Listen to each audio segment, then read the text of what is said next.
What is up, everybody? It's Walk Escape here, and welcome into Pointless Progress, installment number 7. Crazy to believe that we've already gotten so much nothing done, and I'm excited to keep at it, but we do have a few rule changes here that I wanted to go over with you. I alluded to it last episode. If you don't care about that and you just want to jump into the action, you know how timestamps work. You can jump ahead to wherever it ends up being, but for the rest of you, I'm going to flex all my pets on you in the background and run you through the Panty Dropper 2.0, which is going to be steering us through in the future now. So let's take a look at some of these changes we've got going. First off, raids are a separate area now. We're going to pick one, keep it for the whole week, just do as many raids as we can, and then pull all the loot together and put it at the back of the video. That gives me a better chance at actually getting something that could be fun to see, I think. Then our pointless rolls. I've realized that 1 hour is not enough time in this game. It's literally designed to sap away your entire life slowly without you realizing it. So I gotta commit at least 5 hours, I figure, or get a new log at wherever I end up, whichever comes first, and then I'll move on. I'm still gonna try and do about 5 rolls per video. Might be a little less if I get unlucky and go 5 hours everywhere. And then last thing here, we've equally weighted everything. So instead of 1/5 for each tab, just everything has an equal chance regardless of where it shows up. And we've pulled off all of our green logs. So everything is valid. Whatever we get, for better or worse, it's going to be a thing. So with that, let's check out what we're going to be doing for the start of episode 7 here. First off, our raids roll. Wrong thing. Chosen is after I get it. Got to roll it first. ToB. We will take it. And this is a little janky because Google Sheets is weird. See, it keeps recalculating. So once I have it, I'm saying chosen. That'll be set for the week. We'll revisit it next episode. And let's see what our pointless roll is going to come out to. Barrows. That's going to be tough. That's probably a 5-hour run because I am most of the way through that, and getting what we need is going to be unlikely. We've got 4 items. There's a chance there. And I nearly forgot the most important change here. Instead of streaming on YouTube directly, we're migrating over to Twitch, so check me out there. Link in the description. It's twitch.tv/walkescape1 if you want to join for these grinds live and commiserate with me. Help me get through it. Now I'll see you at Barrows.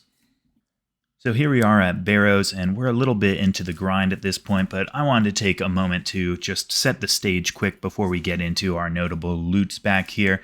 Now, first off, we're starting out 1,341 chests in. I'll show you what my log looks like, and there's 4 items that will free us from this place before the 5-hour timer hits.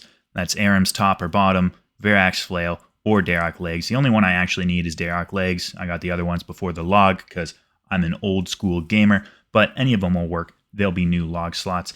And I just want to talk a bit about this minigame because Barrows is iconic to RuneScape. It's kind of synonymous with bossing, and it's just a very beloved piece of content. I think a big part of that is just that it's so relatable, right? I mean, the concept, it's classic grave robbing. You dig into a hole, rustle through some bones, piss off these pink boys, and then ultimately try and get your hands on some of their armor. I mean, who hasn't been through that before? So I think that's a big part of why it resonates with the community so well. And this used to be, the definition of high-level, difficult PVM content.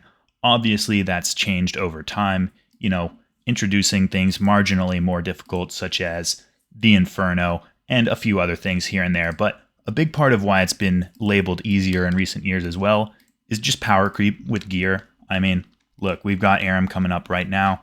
Dragon Claws, those didn't used to be around. I bet you we could 2-hit this guy right here. Just check it out. Boom. Boom. Almost. Close enough. You 2-hit him maybe once every 3rd run, but point is you do way more DPS. We've got powered staves in the game now. That's a big one. And I don't want to be doing any of this. I'm just bringing you the message. I'd prefer to just be doing Ivan Blast here, but in order to inform the people, I'm taking one for the team. I'm going ahead and doing this. And the other big thing that's changed this difficulty is plugins, which I'll talk to you more about in just a moment.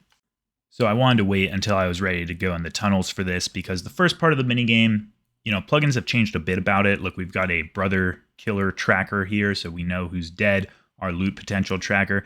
And if you take a look at the minimap, this is probably the worst one. You can see the lettering for where every brother is at. It used to be you'd have to commit that to memory So it never like changes from run to run. It's just 6 static orders of the brothers, but that's definitely something that we've lost, the immersion of learning that and committing like a single brain cell to remembering it. But when we go actually into the tunnels, this is where the plugins get truly out of hand. You'll remember back in the day, you'd have to look for the slightly darker and slightly lighter shaded doors. No more. There is a Barrows door highlighter plugin, which I had never heard of. You guys informed me of it on stream, and I downloaded it, again, just to showcase the problems here. I will be using it for all 5 hours, but not out of a desire to make things easier. I could easily disable it after showing you this clip, but I'm just going to keep using it. The other thing, remember this puzzle to get into the main door? Look at this. Boom, green box. Instantly know the answer. It used to be you would have to think just long enough that these skeletons or wherever you are, they're going to come up, hit you, break the interface, and make you kill them before you can get through the door. Now you know the answer so quickly that you don't even have to worry about it. These plugins, they're ruining the game. I, Walk Escape, will continue to be the champion against any and all minor quality of life updates that keep seeping into this game. All right, Jagex, I'll do what needs to be done for you guys. That's all I really have to say about the minigame. Let's go ahead and get into the loot compilation and see if we can get out of this hell before the 5-hour mark hits. We started off pretty strong too. 3 chests in, the Torag's hammers. That was pretty quick, and then just 2 chests later, we pull out the beer gut plate body, also part of the Torag set, halfway through with an entire set in just a few chests. Pretty sick. And then another item pretty quick again at 1355. We got the Carol's top here. Went on a bit of a dry streak after that. We managed to pull an elite on 1367, which brought us back to our favorite place in the game, Apatol Agility. You see we got up to 87 here, so we're on the way to that monkey backpack just from doing clue steps. And here we go, got a casket as our reward for doing that terrible experience. Maybe our first unique item from Barrows will be a non-Barrows item. Nope, classic clue came out about how you would expect, so it was back over. Another one on chest 1374, maybe a little bit better luck here in Nay It's Not, of course not. It's exactly what you expect it to be. Then, here we go, chest 1392, finally broke our 37 chest streak of no Barrows item and pulled out a Verax helm. Of course, none of these uniques matter so far. None of them have been new log slots. And that's what brings us here to our final chest in 5 hours. Of course, my new strategy backfired on my first roll and we had to go through the whole 5-hour gauntlet. But maybe we'll get a consolation prize right here of a new log slot. Hey, we got an item. Doesn't matter though. So from 1341 to 1406, that is 65 chests we managed to get in 5 hours for 5 Barrows items. Those are 1 in 15, so about what you'd expect.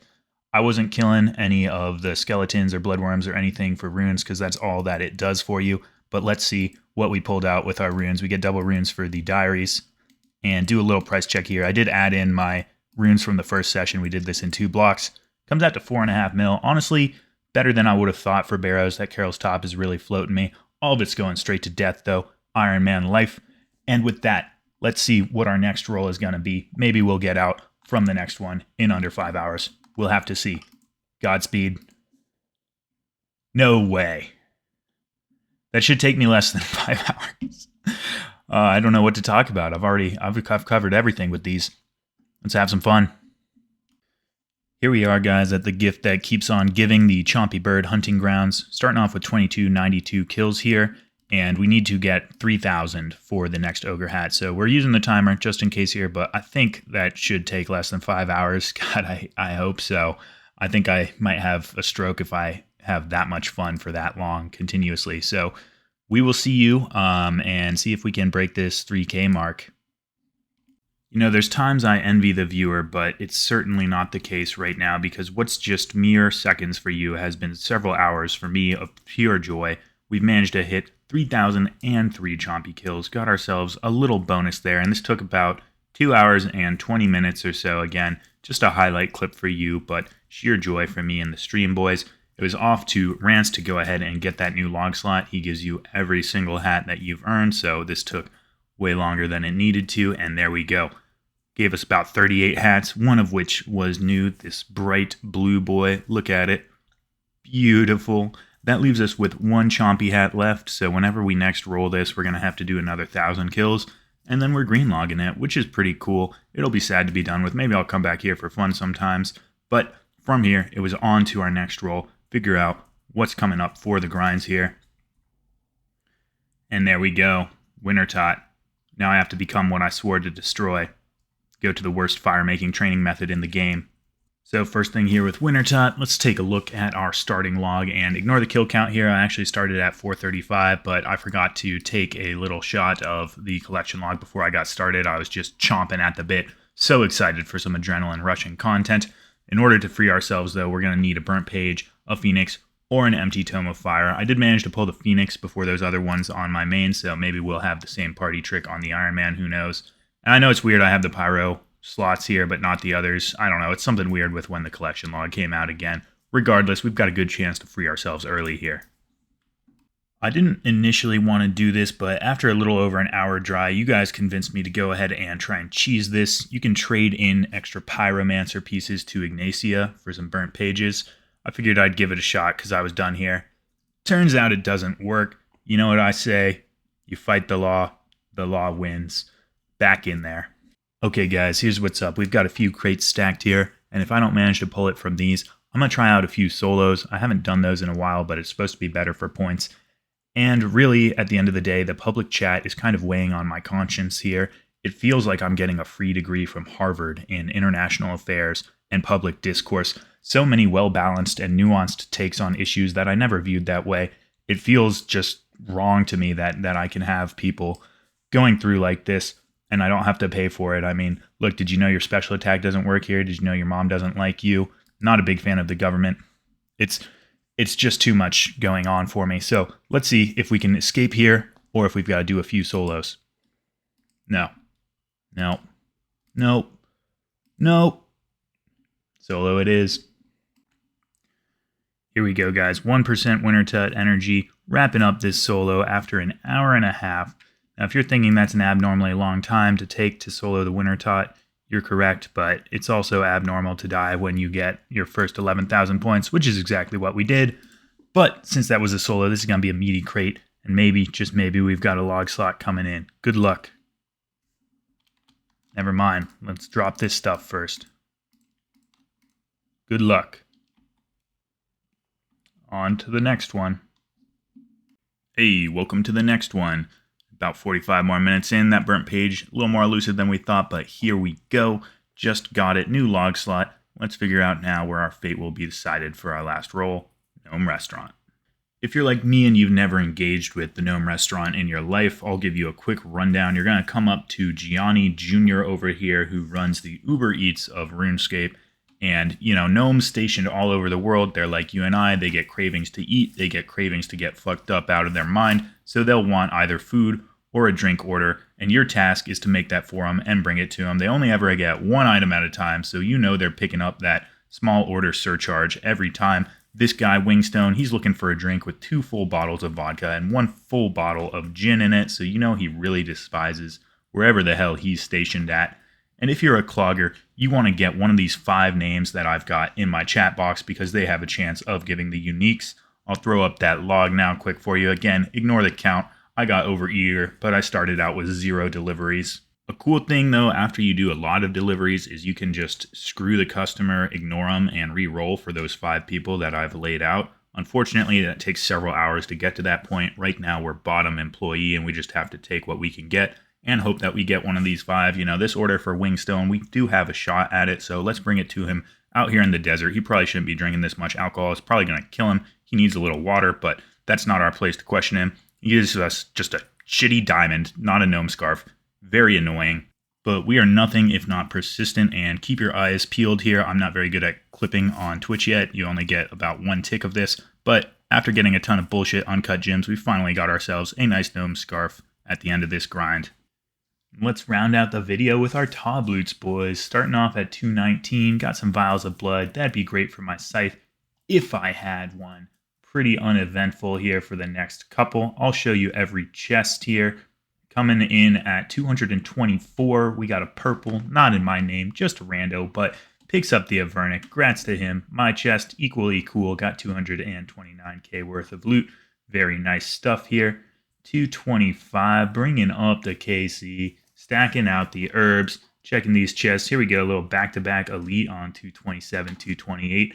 Very nice. Now my clan leader out here pulling his justy legs. Good stuff.